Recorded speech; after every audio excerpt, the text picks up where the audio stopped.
शिशु संगोपन संस्था संचलित सविता रमेश फिरोदिया प्रशाला अहमदनगर welcomes you all.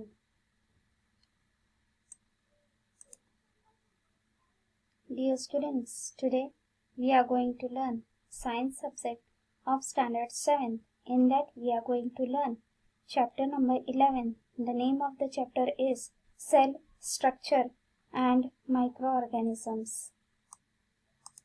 बालमित्रांनो, आज आपण इयत्ता 7वी विषय विज्ञान यामधील 11वा धडा पाहणार आहोत.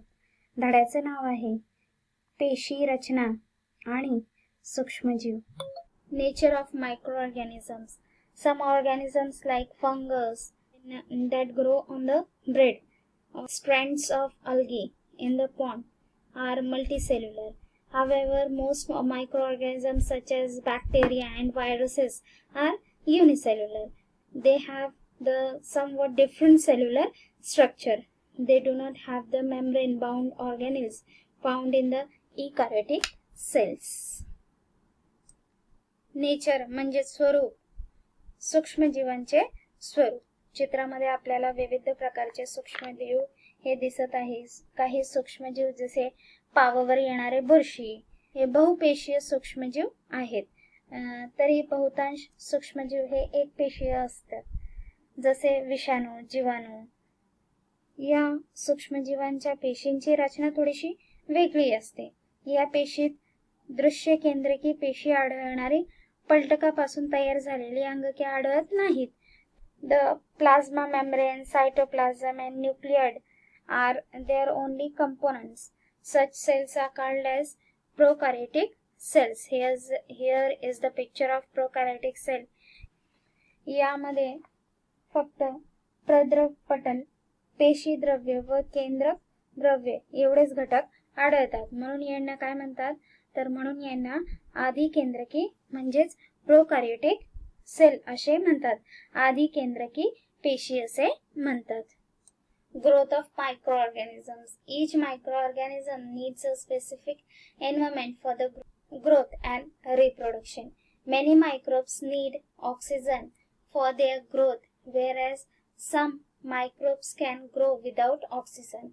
Some microorganisms survive even in extreme and adverse conditions like the ocean floor, ice in polar region, hot water spring, etc. During adverse conditions, microorganisms form the thick covering around themselves and stop their life processes. Growth म्हणजेच वाढ, सूक्ष्म जीवांची वाढ.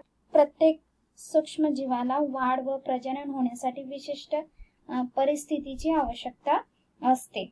बऱ्याचशा सूक्ष्मजीवांना वाढीसाठी oxygen आवश्यक असतो, मात्र काही सूक्ष्मजीव ऑक्सिजन शिवाय वाढू शकतात. समुद्रतळ, ध्रुवीय प्रदेशातील बर्फ, गरम पाण्याचे झरे अशा प्रतिकूल परिस्थितीत सुद्धा काही सूक्ष्मजीव टिकून राहतात.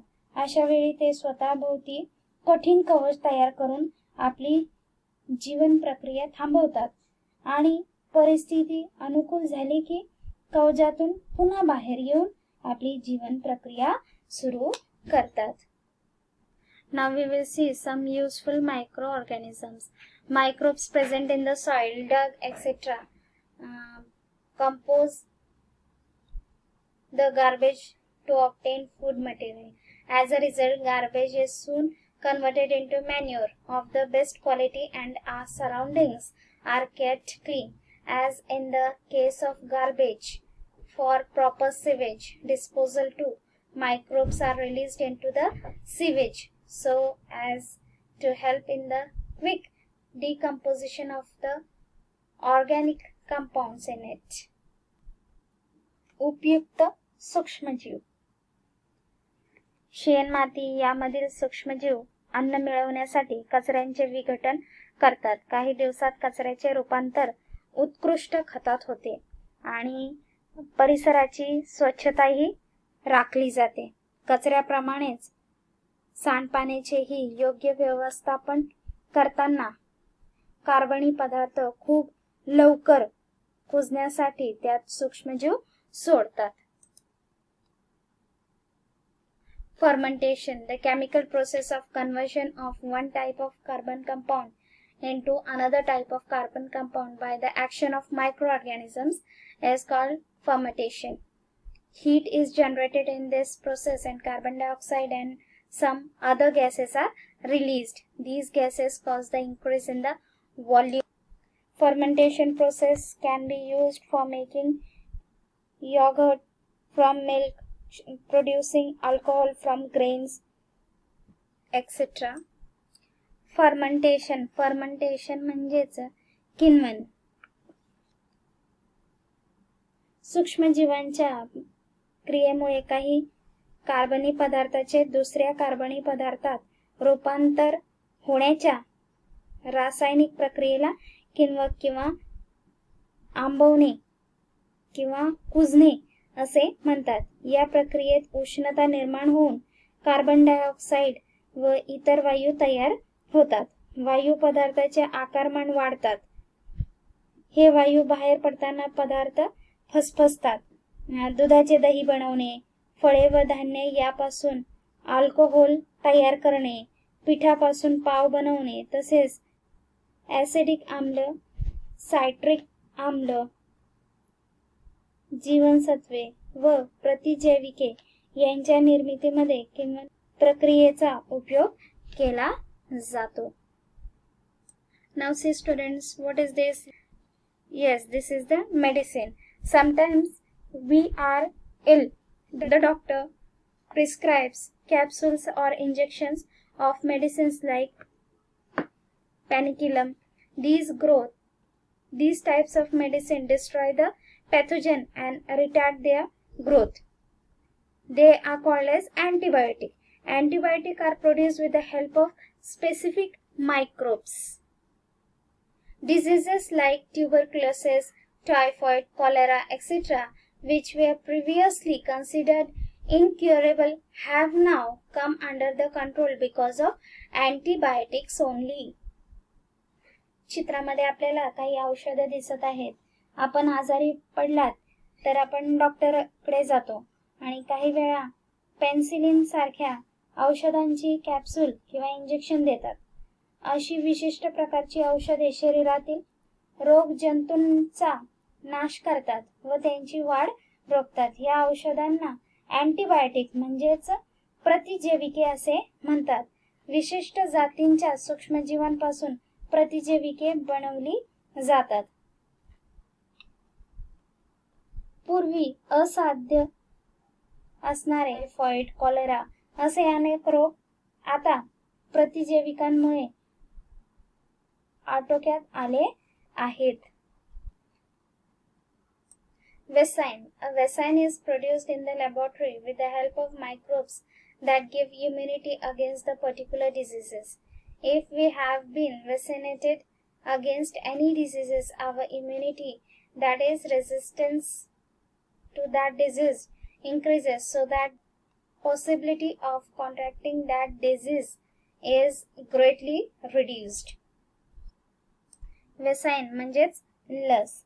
रोगप्रतिकार क्षमता वाढवण्याची लस प्रयोगशाळेत सूक्ष्मजीवांच्या मदतीने तयार करतात. अशा रोगाची लस अगोदरच टोचलेली असेल तर आपल्या शरीराची रोगप्रतिकार क्षमता वाढते आणि त्यामुळे तो रोग होण्याची शक्यता खूपच आपल्याला कमी होते. Harmful microorganisms. If jar of pickles, jams, etc. are opened after a long time, a round layer of white scum or black particles may appear to have formed on the surface. So this is the pickle, bottle of pickle. In the summer days, milk and meat get spoiled quickly. Fungus. We can see in this picture the fungus grow quickly on the moist or stale food. उपद्रवी सूक्ष्मजीव. बरेच दिवस बंद ठेवलेला मुरंबा किंवा लोणचे यांच्या बरण्या उघडल्यावर कधी कधी त्यांच्यावर पांढरा चपटीसारखा पापुदा आलेला दिसतो किंवा काळे कण जमलेले दिसतात. उन्हाळ्याच्या दिवसात दूध आणि मांस हे पदार्थ खूप लवकर खराब होतात. शिळ्या ओलसर अन्नावर बुरशी येते. चित्रामध्ये दिसत आहे आपल्याला ब्रेडच्या तुकड्यांवरती कशी बुरशी आलेली आहे. Pathogens, disease-producing microorganisms. Pathogens may be present in water bodies contaminated with sewage and dirt from the surrounding, in food left uncovered in unhygienic condition, with house flies sitting on it. If such contaminated food or water is consumed, we may fall ill with the disease of an alimentary canal like typhoid, cholera, gastro etcetera. रोगकारक सूक्ष्मजीव. जलाशयाजवळील अस्वच्छता व सांडपाण्याशी संपर्क येऊन दूषित झालेल्या पाण्यात तसेच शिळ्या उघड्यावरील अन्नात सूक्ष्मजीव असतात. असे दूषित अन्न सेवन केल्यास आमांश, टायफॉइड, कॉलेरा, कावीळ, गॅस्ट्रो असे विविध रोग होतात. Pathogens are released in the air when the person having an infection of the respiratory tract, sneeze or cough. A healthy person may get infected with such pathogens on breathing in the same air and contract disease like common cold, cough, typhoid, pneumonia, tuberculosis, etc.